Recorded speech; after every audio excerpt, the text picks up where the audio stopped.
Hello friends, আশা করি সকলে ভালো আছো। তো আজ আমি চলে এসেছি আবার একটি নতুন ভিডিও নিয়ে। তো আমার এই ভিডিওটি পুরোটি দেখার অনুরোধ রইল। আর যদি ভালো লেগে থাকে তাহলে অবশ্যই করে আমার এই চ্যানেলটি লাইক, কমেন্ট এবং সাবস্ক্রাইব করে দেবে। সমগ্র জগৎ যখন দাঙ্গা ও যুদ্ধে কলুষিত, তখন একটু শান্তি ও ঈশ্বরের চরণে নিজেদের সমর্পণ করার লক্ষ্যে আমরা চললাম স্বামীজির নিজ হাতে তৈরি শ্রী রামকৃষ্ণ সংঘ বেলুড় মঠে।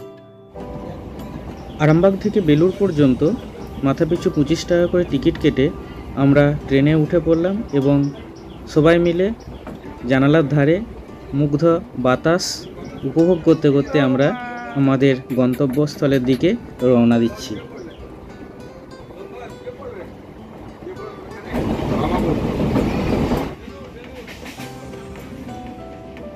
এটা নাচ করে দাও।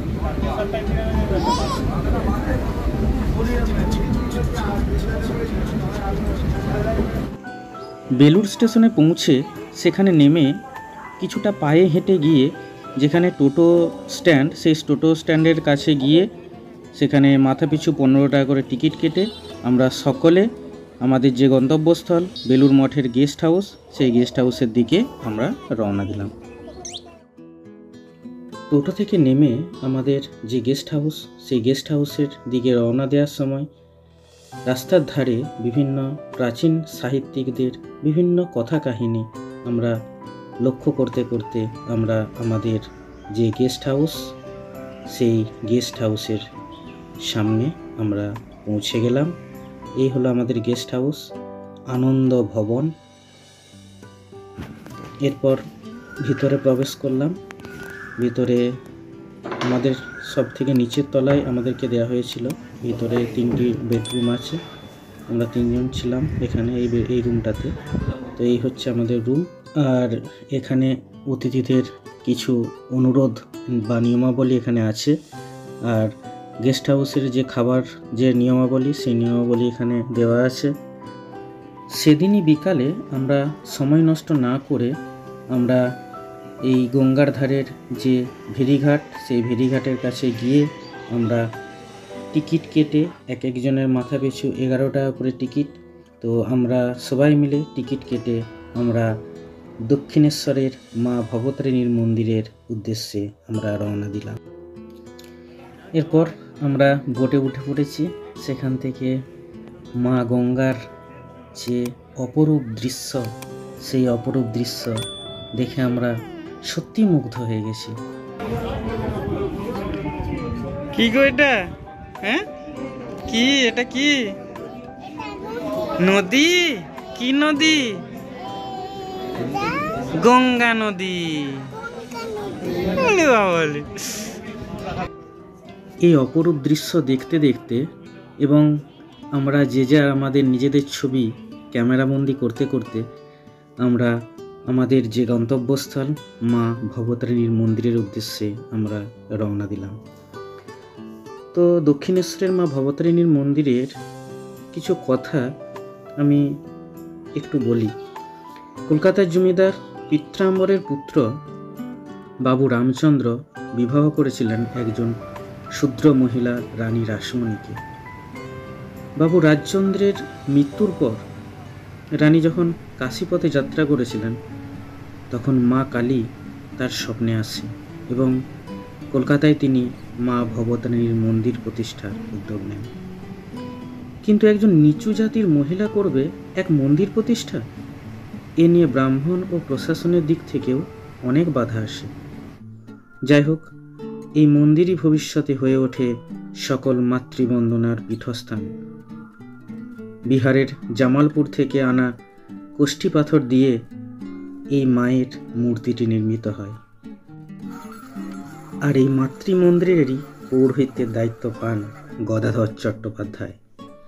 কলিযুগের ভেদাভেদের মধ্য দিয়ে এক ফোঁটা বৃষ্টি রূপে আবির্ভূত হয়েছিলেন আমাদের সকলের প্রাণের ঠাকুর শ্রী রামকৃষ্ণ পরমহংসদেব। মন্দিরের মধ্যে যেহেতু মোবাইল ফোন নিয়ে যাওয়া নিষিদ্ধ ছিল, তাই আমরা মন্দিরে পুজো দিয়ে আমরা যে যার মতো করে ছবি আমাদের ক্যামেরাবন্দি করে এবং আমরা সবাই মিলে একটা গ্রুপ ছবি আমরা তুলে আমরা আবার আমাদের বেলুর মঠের দিকে আবার রওনা দিলাম। ঠাকুর নিজ মুখে নরেনকে বলেছিলেন, তুই আমাকে ঘাড়ে করে যেখানে নিয়ে গিয়ে বসাবি আমি সেখানেই থাকব। 1898 সালে স্বামীজি শ্রীরামকৃষ্ণের পবিত্র অস্থি নিয়ে এসে গঙ্গার ধারে এই জমিতেই তিনি সেটা স্থাপন করেন। গোটা বিশ্বে যে সমস্ত স্থানে রামকৃষ্ণের মঠ ও মিশন আছে তার প্রধান কার্যালয় এই বেলুর মঠ। স্বামীজি এই মঠ স্থাপন করে বলেছিলেন, আত্মন মোক্ষার্থং জগদ্ধিতায় চ, অর্থাৎ নিজের মুক্তি ও জগতের কল্যাণই হবে এই সংস্থার লক্ষ্য। 1897 সালের 1 মে শ্রীরামকৃষ্ণ সংঘ তৈরি করে স্বামীজি বলেছিলেন, এখন থেকে পরবর্তী 1500 বছর রামকৃষ্ণের এই ভাবধারা সমগ্র জগৎকে প্লাবিত করবে। সেই সংঘ ইতিহাসের এক সন্ধিক্ষণে দাঁড়িয়ে। সন্ধ্যায় বেলুর মঠের যে সন্ধ্যারতি, সেই সন্ধ্যারতি দেখতে অনেক মানুষের ভিড় জমে এখানে। টিভির পর্দায় সন্ধ্যারতির ছবি ফুটে ওঠে। আর এই হলো দিনের বেলার যে বেলুর মঠের যে চত্বর, সেই বেলুর মঠের পুরো চত্বরের ছবি।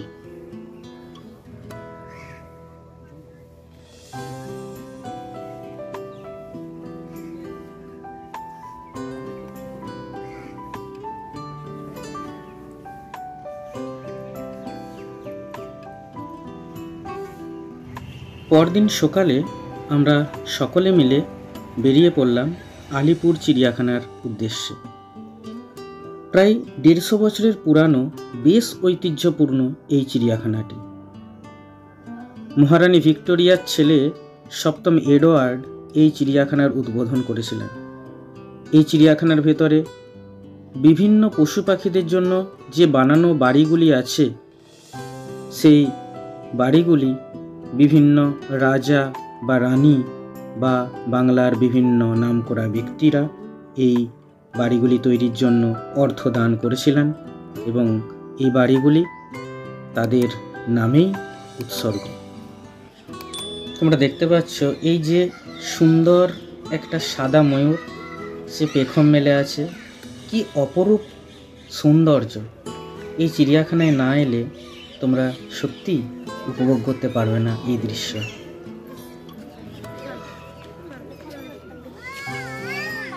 চিড়িয়াখানা থেকে আমরা ভিক্টোরিয়া মেমোরিয়াল হল দেখার উদ্দেশ্যে রওনা দিলাম এবং সেখানে মাথাপিছু 50 টাকা করে টিকিট কেটে আমরা সেখানে প্রবেশ করলাম।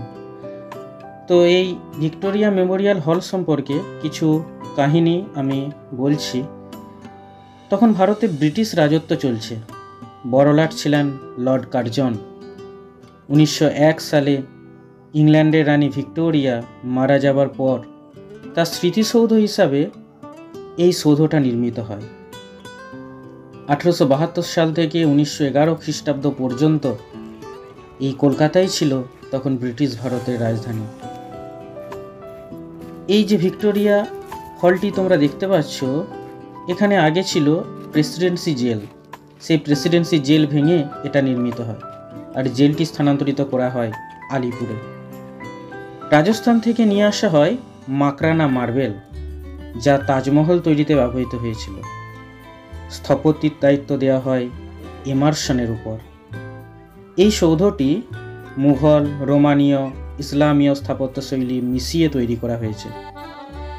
এই সৌধটির উল্লেখযোগ্য জিনিস হলো উপরের দিকে গম্বুজ, আর এই গম্বুজটির মাথায় রয়েছে ব্রোঞ্জের তৈরি একটি মূর্তি।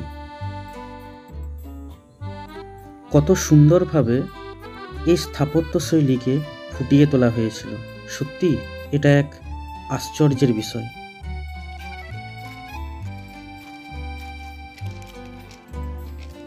এই হলো হলের মধ্যে প্রবেশের পথ। তো যেহেতু হলের ভিতরে মোবাইল ফোন নিয়ে যায় কোনো বাধা ছিল না, তাই মোবাইল ফোন নিয়েই আমি হলের মধ্যে প্রবেশ করলাম এবং এই হলের বিভিন্ন কারুকার্য এবং ভাস্কর্য আমি আমার ফোনেতে ক্যামেরাবন্দি করলাম।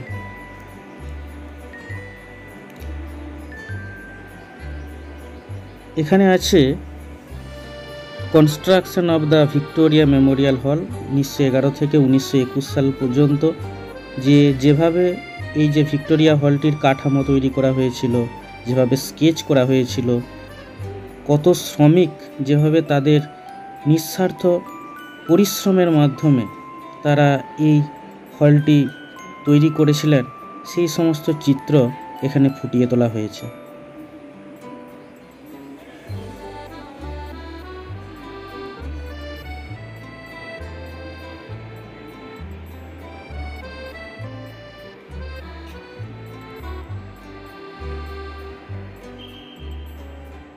কিভাবে তৈরি করেছে দেখো, কত মানুষ কাজ করেছে।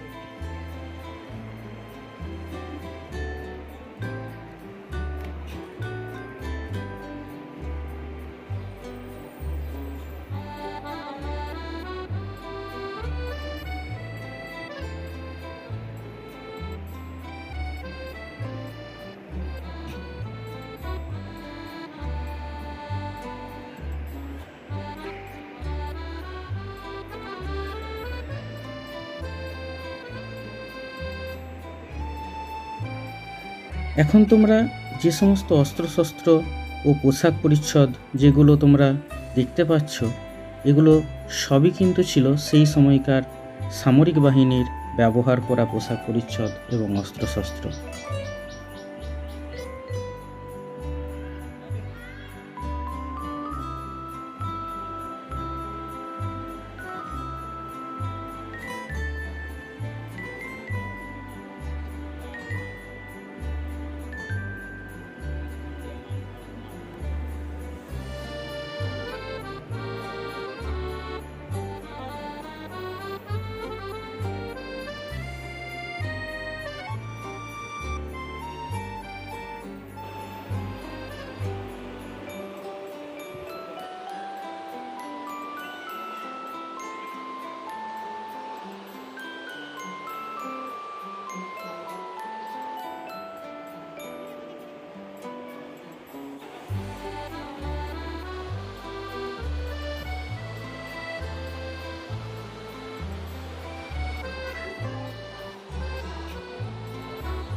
এখন আমি দাঁড়িয়ে আছি একেবারে গম্বুজের নিচের হলটিতে, যে হলটির নাম কুইন্স হল।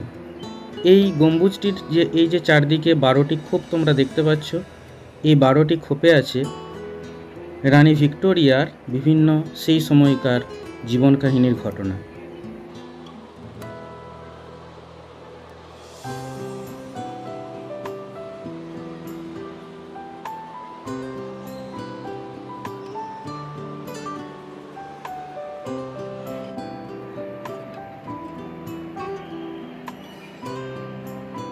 খোদাই করা আছে দিল্লির দরবারে ভারত সাম্রাজ্যেশ্বরীর উপাধি গ্রহণ সংবাদ ঘোষণাকালে প্রচারিত মহারানী ভিক্টোরিয়ার প্রেরিত বাণী, সাল 1877।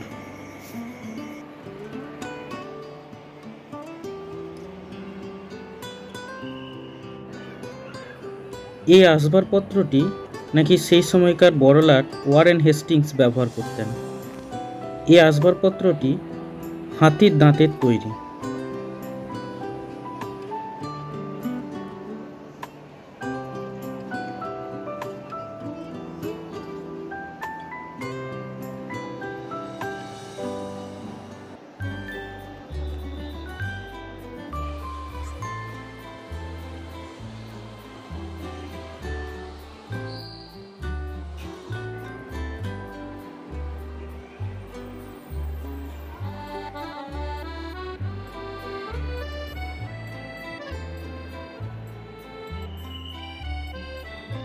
সত্যি ভাবতেও অবাক লাগে, এই সমস্ত ভারী ভারী ও বড় অস্ত্রশস্ত্র দিয়ে তৎকালীন ব্রিটিশ সরকার আমাদের ভারতীয়দের উপর অকথ্য অত্যাচার ও শোষণ চালাতো।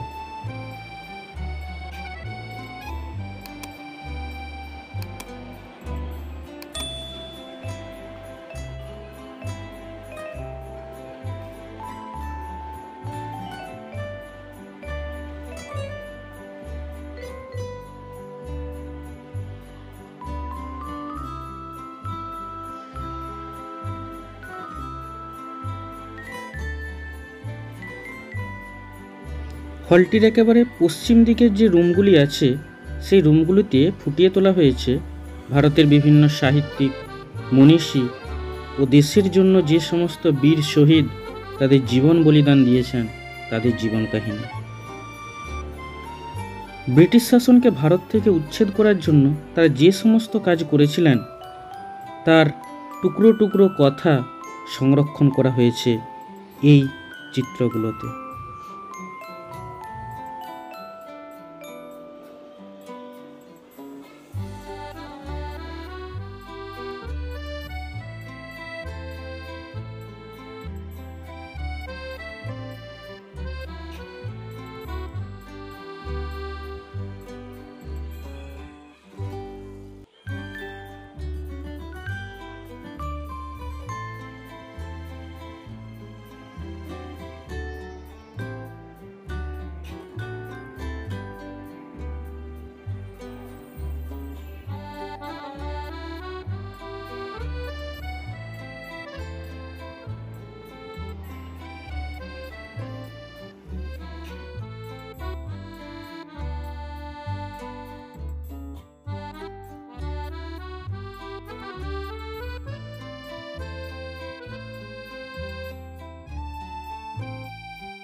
এটা ভিক্টোরিয়া হলের ফার্স্ট ফ্লোর থেকে সামনের দিকের তোলা একটা ছবি।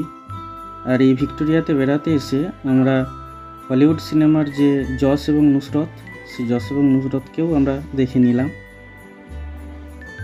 পরের দিন গেস্ট হাউসের সকালে টিফিন সেরে আমরা গঙ্গার যে পবিত্র জল, সেই পবিত্র জলে বেলুড় মঠের ঘাটেতে আমরা সবাই স্নান করে আমরা একটু আদ্যাপীঠ মায়ের যে মন্দির, সেই মায়ের যে মন্দিরে যে মা আছে সেই মায়ের দর্শন করার জন্য আমরা বেরিয়ে পড়লাম। দক্ষিণেশ্বর মন্দিরের ঠিক কাছেই এই আদ্যাপীঠ মায়ের মন্দিরটি আছে। অন্নদাচরণ ভট্টাচার্য ঠাকুর রামকৃষ্ণদেবের স্বপ্নাদর্শের উপর ভর করে ইডেন উদ্যানের এক জলাশয়ের তলদেশে নাকি খুঁজে পেয়েছিলেন কষ্টি পাথরের তৈরি এই আদ্যা মায়ের অপরূপ মূর্তি।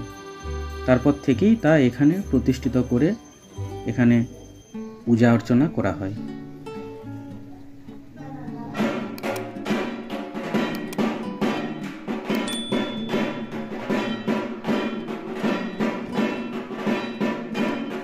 আর এই হলো আদ্যাপীঠ মায়ের শ্বেত পাথরের তৈরি মন্দির। আর এই মন্দিরের পাশেই একটি রাধাকৃষ্ণের মন্দির রয়েছে। তো আমরা সকলে মিলে এখানে একটি গ্রুপ ফটো তুলে নিলাম। এখানেও প্রতিদিন মায়ের ভোগ খাওয়ানো হয়, তো ভোগ খাওয়ার নিয়মাবলী এখানে দেওয়া আছে। আদ্যাপীঠ মায়ের মন্দির দর্শন করার পর আমরা ফেরার পথে ফেরিঘাটে এসে আমরা দেখতে পেলাম যে কতকগুলো মানুষ তারা চুম্বক দিয়ে নদীর নিচে যে ছোট ছোট টাকার কয়েন আছে বা আরও অনেক কিছু আছে সেগুলো তারা তুলে তাদের জীবিকা অর্জন করছে। তো এই নদীতে এসে আমরা একটা অপরূপ দৃশ্য দেখতে পেলাম। তোমরা সকলে জোয়ার ভাটার কথা পড়েছ। চাঁদ এবং সূর্যের মিলিত আকর্ষণে নদীর জল ফুলে ফেঁপে ওঠে।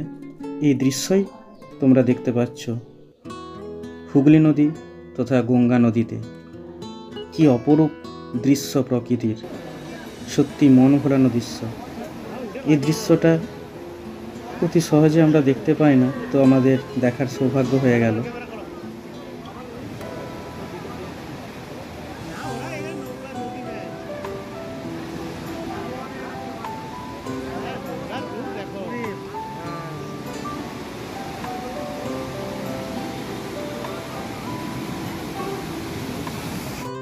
সে দিনটা বেলুড় মঠে কাটিয়ে আমরা আবার বাড়ি ফেরার উদ্দেশ্যে রওনা দিলাম। যাই হোক, দিনের পর দিন যে বিভিন্ন ধরনের আমাদের ছেলেদের যে কাজের চাপ, মেয়েদের ঘরের সংসারের চাপ সামলানো, এগুলো থেকে সর্বোপরি একটু মনকে ভালো রাখার জন্য মাঝে মাঝে এই ধরনের ট্যুর করা অবশ্যই প্রয়োজন। যাই হোক, ভালো থেকো সবাই, আবার দেখা হবে পরের ভিডিওতে। টাটা।